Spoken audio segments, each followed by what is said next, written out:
Olá, o Trabalho Legal está no ar e vai mostrar nesta edição.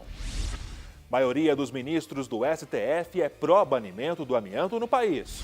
Aprovados em concurso da Caixa temem não serem convocados por conta da terceirização. Audiência no Senado debate o papel das mulheres no cinema e fora da grande tela também. E ainda, palestra reforça o apoio do MPT à inclusão de pessoas com deficiência no mercado de trabalho. O Trabalho Legal é o programa do Ministério Público do Trabalho em parceria com a Associação Nacional dos Procuradores do Trabalho. A luta contra o amianto tem vitória histórica no Brasil. O MPT comemora julgamentos que comprovam: não há níveis seguros para o uso da substância. Procuradores do trabalho vão intensificar ações para banir completamente o produto, considerado cancerígeno e já proibido em mais de 70 países. Depois de 4 sessões, o Supremo Tribunal Federal julgou a ação que questionava a Lei Federal 9.055 de 1999, que permite o uso controlado do amianto do tipo crisotila. A maioria dos ministros definiu que o amianto deve ser banido no Brasil. Esse posicionamento ficou muito claro. A não declaração de inconstitucionalidade decorre de uma mera questão de quórum. A votação pela derrubada da lei ficou 5-4. Porém, o artigo 97 da Constituição Federal exige maioria absoluta de votos para que uma lei se torne inconstitucional. No caso do STF, pelo menos 6 votos, número que não foi alcançado pela maioria, pois 2 ministros estavam impedidos de votar na ação. Em agosto de 2012, o STF realizou audiência pública para discutir o assunto, quando foram ouvidos mais de 30 especialistas, entre eles cientistas, representantes do governo, da indústria e de entidades de apoio aos trabalhadores expostos ao amianto. O mineral, também conhecido como asbesto, é proibido em mais de 70 países. Motivo? A substância é considerada altamente cancerígena e deixa um rastro de morte por onde passa. Segundo o estudo Eliminação das Enfermidades Relacionadas com o Amianto, produzido pelo OMS, o amianto é um dos cancerígenos ocupacionais mais importantes, causando aproximadamente, segundo a OMS, metade das mortes por câncer ocupacional no mundo.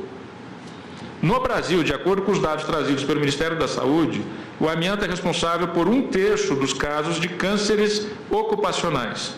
E 80% das pessoas morrem em 1 ano do diagnóstico. Luísa veio de São Paulo a Brasília só para acompanhar o julgamento. O marido dela trabalhava em uma fábrica de telhas e morreu 10 meses depois de descobrir um câncer causado pelo asbesto. Sei lá, eu começo a falar, eu começo a me emocionar e fico triste. Saber que o meu esposo faleceu de uma doença que não tinha volta, e quando você descobre que você tem um câncer, isso é muito triste, não só para a pessoa como para a família. E a segunda parte do julgamento garantiu uma reviravolta. Os ministros votaram em favor da constitucionalidade da Lei 12.684, de 2007, do Estado de São Paulo, que proíbe a extração, o beneficiamento, o transporte e a comercialização de todas as espécies de amianto do Estado. Produziu-se uma proclamação de inconstitucionalidade incidental, o que significa muito, significa que o Supremo entendeu que essa lei deve ser extirpada do mundo jurídico. Vale dizer, o amianto deixará de ser explorado, produzido, consumido no território nacional. O STF julgará em data ainda não definida a constitucionalidade das leis dos estados do Rio de Janeiro, Pernambuco e Rio Grande do Sul, além do município de São Paulo, que também proíbe a utilização do amianto. Devido ao resultado positivo em relação à lei paulista, a expectativa é de que a lei federal que ainda permite o uso do amianto crisotila seja considerada inconstitucional em todos os estados onde o mineral é permitido, como no caso de Goiás. Até agora, os interesses econômicos prevaleceram em detrimento da saúde, da dignidade humana, porque expor um trabalhador, expor uma população a um risco conhecido desde o início do século é um crime. É um crime social perfeito. Apesar do Brasil ser o terceiro maior produtor de amianto do mundo, a substituição do mineral por outros materiais já vem ocorrendo no país. Essa questão do banimento do amianto é uma das metas prioritárias da CONEMAT e do Ministério Público do Trabalho. Nós temos desde o ano de 2012 um programa chamado Programa de Banimento do Amianto no Brasil, que já ingressou com diversas ações, inclusive já fez diversos acordos judiciais e termos de ajuste de conduta com várias empresas do setor, onde elas já se comprometeram a não utilizar mais o amianto, independentemente do resultado, se houvesse um resultado diferente hoje do Supremo, que entendesse que o amianto poderia ser utilizado, que felizmente não foi esse o resultado. E o MPT vai intensificar essas ações para garantir o total banimento da fibra no país. Para o Coordenador Nacional de Defesa do Meio Ambiente e do Trabalho, não há dúvidas. O respeito à vida está acima de tudo. Nenhuma empresa pode colocar os seus interesses econômicos na frente do interesse da vida e da saúde dos seus trabalhadores e da população em geral. Shopping e rede de lanchonetes são multados em Brasília. E o motivo? Um quiosque sem a devida cobertura deixava os trabalhadores expostos ao calor e aos raios solares.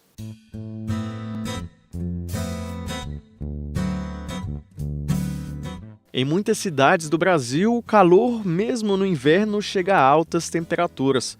Em Brasília, por exemplo, não é difícil ver um termômetro marcando assim, quase 30 graus. Complicado andar na rua com todo esse calorão, não é? Não é muito bom, né? Por causa do... tá muito quente.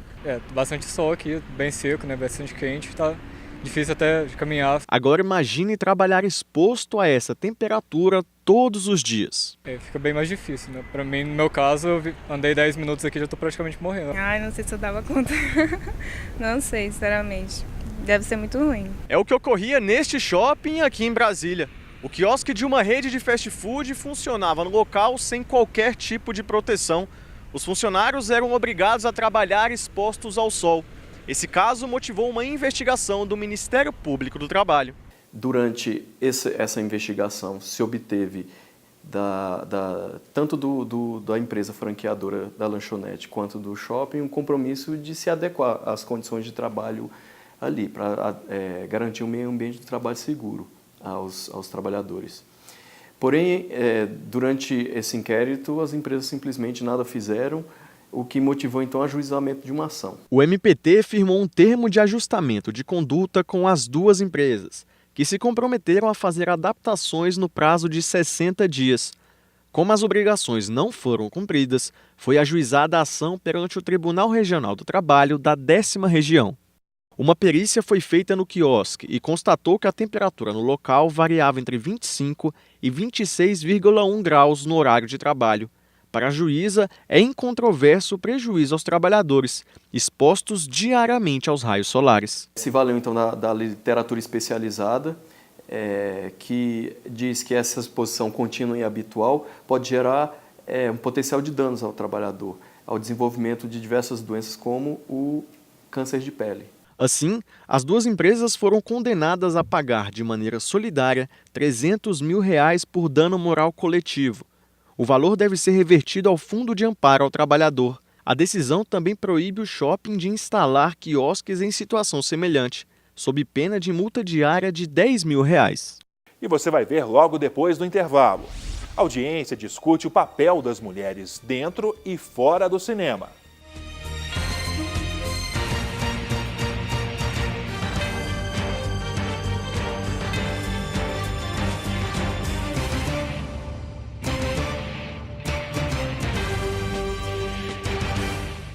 A nova lei da terceirização do trabalho já traz consequências para o setor bancário. E até quem já passou em um concurso na área teme perder a vaga e a tão sonhada estabilidade por causa disso. Hoje o Carlos trabalha na área de tecnologia da informação de uma empresa privada. Mas os planos não eram exatamente esses. Ele foi um dos aprovados no concurso da Caixa Econômica Federal de 2014, mas nunca foi chamado. Fiz a prova em 2014 e aí, pouco tempo depois saiu o resultado, eu tinha passado, tinha ficado entre os aprovados, né? Só que não tinha vaga, então era só cadastro de reserva, não tinha vaga para início imediato, então foi só cadastro de reserva. E aí fiquei esperando, fiquei na colocação 88, se eu não me engano, e fiquei esperando ser chamado, que era cadastro de reserva. Mas no lugar do Carlos, a Caixa pretende contratar profissionais temporários e terceirizados. No último mês de agosto, o Banco Estatal mudou o regulamento interno e vai passar a recrutar sem a necessidade de concurso público. Na verdade, nós estamos diante de uma atitude bastante preocupante por parte da direção da Caixa Econômica Federal, porque não se muda a lei se modificando, nem se muda também a Constituição Federal, se modificando um regimento interno de uma empresa, né? A Caixa Econômica Federal, como uma empresa que é da administração pública, ela está jungida aos princípios constitucionais da administração pública. E um deles é o princípio do concurso público. Não é a primeira vez que a Caixa está envolvida com processos trabalhistas. Já detém perante o Ministério Público do Trabalho um termo de ajustamento de conduta, é o número 64 de 2000, onde está muito claro, muito bem posto nesse termo firmado de que ela deve preservar, né, a atividade finalística desenvolvida pelos bancários, mediante a contratação por aprovação em concurso público. Há também uma ação civil pública tramitando aqui na Procuradoria da 10ª Região, Distrito Federal. O banco alega que a mudança foi feita para adequação às alterações previstas na Lei 13.429 de 2017, sancionada em março pelo presidente Michel Temer. Mais conhecida como Lei da Terceirização, ela permite que uma empresa contrate qualquer funcionário de forma terceirizada, sem vínculo empregatício e garantia de direitos previstos na CLT. Aumenta também o número de trabalhadores informais. O tempo de duração do trabalho temporário passa de 90 para 180 dias, sem necessidade de vínculo formal.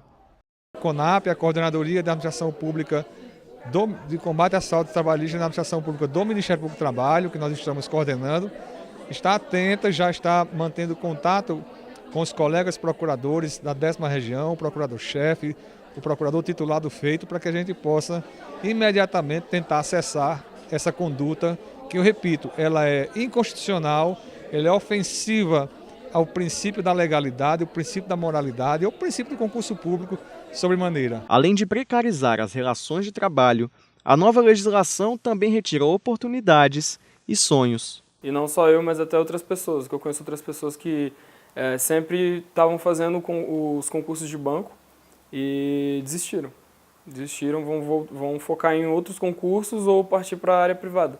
O Ministério Público do Trabalho atua na promoção da igualdade, o que inclui a proteção aos direitos das mulheres. E foram elas que ocuparam o papel principal em uma audiência no Senado sobre a participação feminina dentro e fora do cinema. A pauta é feminina, mulheres, memórias e cinema. Elas mesmas falaram sobre o papel delas na sociedade, como políticas públicas e a questão das mulheres no Brasil, principalmente no olhar do cinema e os estereótipos. O debate foi promovido pela Procuradoria da Mulher no Senado Federal. A audiência pública contou com a participação da jornalista do Blog da Igualdade, Sandra Machado, a cineasta Tânia Fontinelli, a deputada professora Marcivânia do PCdoB do Amapá, a representante da Frente de Mulheres Negras no Distrito Federal e em torno, Neide Rafael, e a professora Maria José Rocha Lima, idealizadora do projeto Curta Maria. O objetivo do debate sobre o gênero é despertar o interesse da sociedade para os problemas que ocorrem às mulheres diariamente, como, por exemplo, a violência. É o que faz a professora Maria José. O Curta Maria tem como proposta debater o tema com adolescentes de uma escola pública em Sobradinho, no Distrito Federal. No projeto, aprendem a criar, editar, interpretar, dirigir e filmar curtas pelo celular mesmo. Tudo com referência à Lei Maria da Penha. Nós idealizamos o projeto porque entendemos que a violência doméstica só será superada pela educação das crianças e dos jovens, né? Disseminando informações sobre a lei e sobre a igualdade entre homens e mulheres. O papel da mulher no cinema tem evoluído, mas Ainda há muitos estereótipos, comparando a mulher apenas com objeto de prazer do homem, conforme explica a jornalista Sandra Machado, do blog da Igualdade. Mulheres negras, mulheres indígenas, as mulheres migrantes, né? As mulheres brancas também, as mulheres LGBT, né? Os estereótipos eles são perpassados por gerações e hoje ainda, né, infelizmente, também na indústria visual até hoje, audiovisual até hoje, no século XXI. Comparado com os homens, as mulheres ganham 30% menos, apesar de terem escolaridade maior. E elas ainda precisam alcançar mais espaços, principalmente as mulheres negras, muitas vezes com papéis secundários no cinema. Nós temos hoje, num percentual ainda muito aquém do necessário, porque, na verdade, numa população de 54% de mulheres, onde em sua maioria são negras, não se aceita a bom modo que ela só é vista através do trabalho subalterno.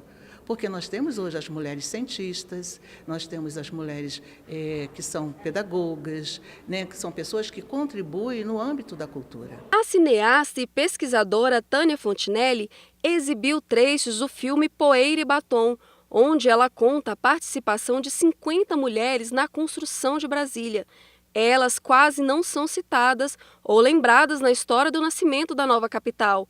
Para mudar isso, a cineasta resgatou as atividades fundamentais delas, entre telefonistas, cozinheiras e outras profissões. Olha, o Poeira e Batom ele tem uma enorme importância porque ele preserva a linguagem e as lembranças de mulheres que chegaram aqui há mais de 50 anos, né? E essas mulheres estão morrendo. Então, o Poeira e Batom conta o início da história de Brasília pela perspectiva das mulheres, algo inédito que nunca se falava das mulheres, só se falava dos homens, né?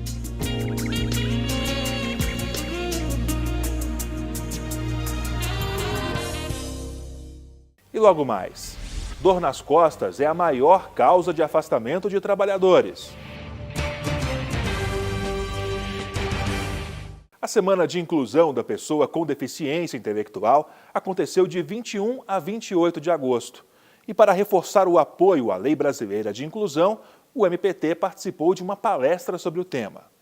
Amanda perdeu a visão há 2 anos, tudo por conta de uma trombose no cérebro. Mas acha que isso a desanimou? Claro que no início é muito difícil, mas eu determinei que iria continuar a minha vida, que eu não iria ficar parada, que eu queria queria ter um caminho para poder seguir. E foi com essa garra que ela concluiu o ensino médio e hoje cursa a Faculdade de Recursos Humanos. E 2 meses atrás, a vida começou a mudar ainda mais. Amanda conseguiu um estágio profissional na Escola Nacional de Administração Pública, graças ao programa de inclusão da ENAP.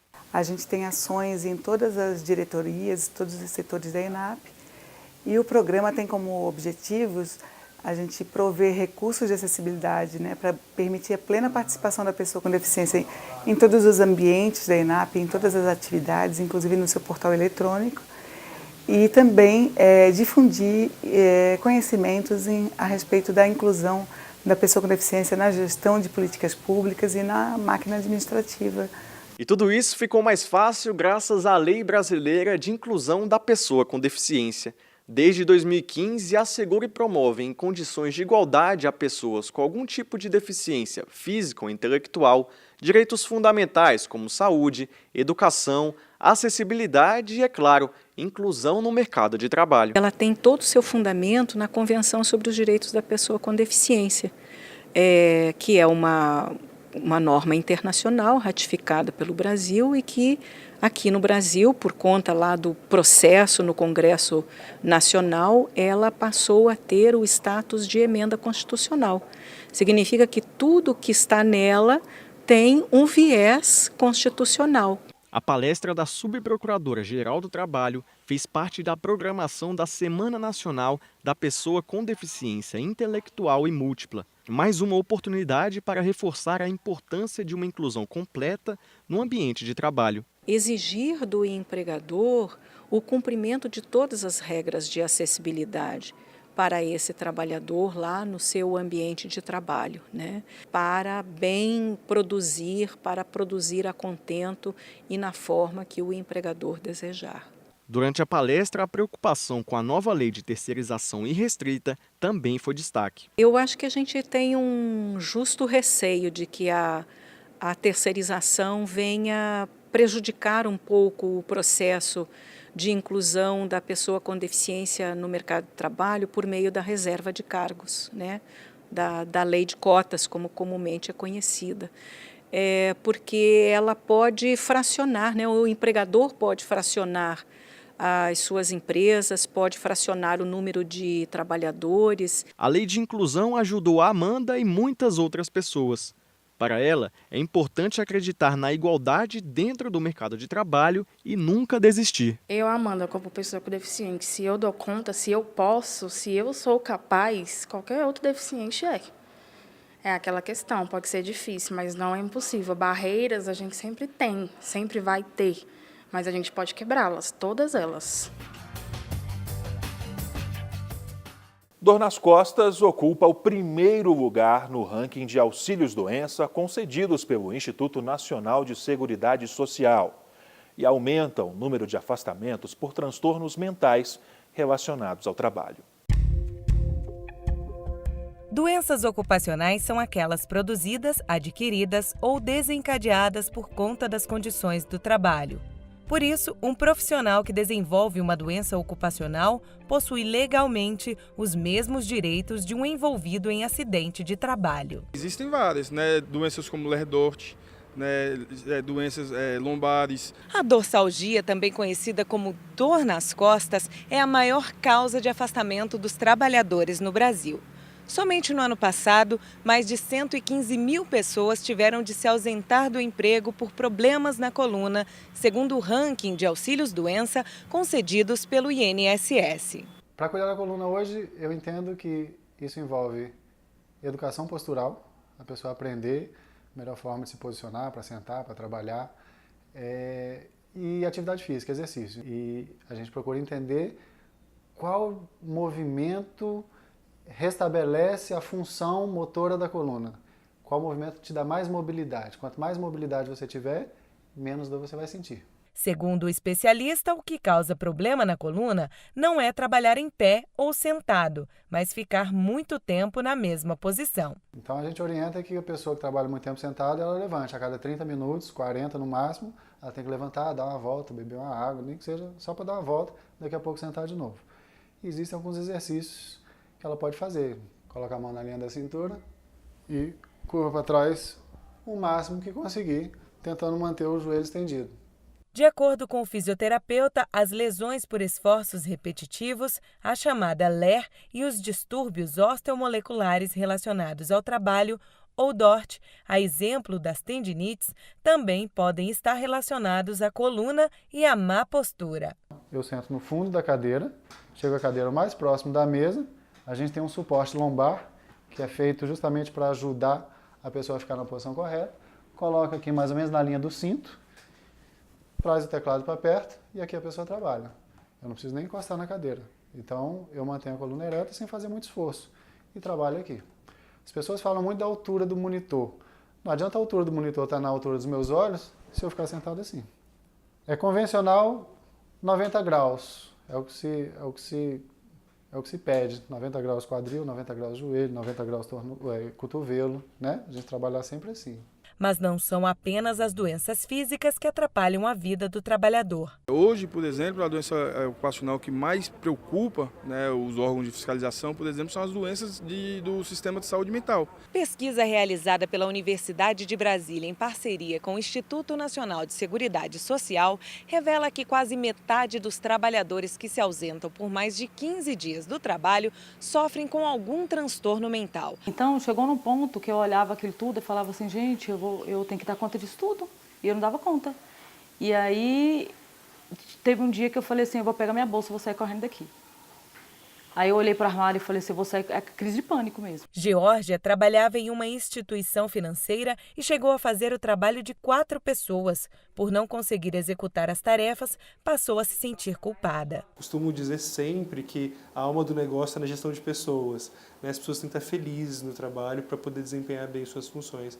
Se a pessoa não estiver feliz ou se ela estiver diante de um transtorno mental, a sua qualidade e a capacidade produtiva caem enormemente, de forma que a gente acaba não tendo satisfação nem do trabalhador, nem do empregador. Segundo o psiquiatra, algumas alternativas como atividade física, alimentação e noites bem dormidas são opções para prevenir os transtornos mentais. Uma outra alternativa é, se possível, sair do ambiente que faz mal ao trabalhador, seja para outro setor ou até mesmo mudar de empresa. Falei que eu não queria mais agência bancária. Aí ele me passou para a área administrativa. Aí comecei a não dar conta. Quando eu comecei a travar, eu falei, eu não vou ficar mais aqui, porque eu não vou acabar com a minha saúde aqui. Independentemente do tipo de doença ocupacional, o Ministério Público do Trabalho está sempre de olho para preservar e garantir a saúde do trabalhador. Existe também sempre a necessidade de cobrança do cumprimento das normas regulamentadoras do Ministério do Trabalho e Emprego. Existe a necessidade de alteração das condições de trabalho físicas da empresa para que os trabalhadores sejam submetidos às condições de trabalho com respeito à ergonomia, com respeito à sua saúde mental, com respeito às suas próprias condições pessoais para evitar o aumento de adoecimentos no nosso país. E antes de encerrar, eu lembro que a sua participação é muito importante. Por isso, sugestões de reportagem são mais que bem-vindas. O nosso contato é trabalholegal.pautas@gmail.com. Outras informações sobre o Ministério Público do Trabalho você encontra no portal www.mpt.mp.br e também em nossas redes sociais que você vê aí na sua tela. Nós agradecemos a sua companhia e até a próxima edição.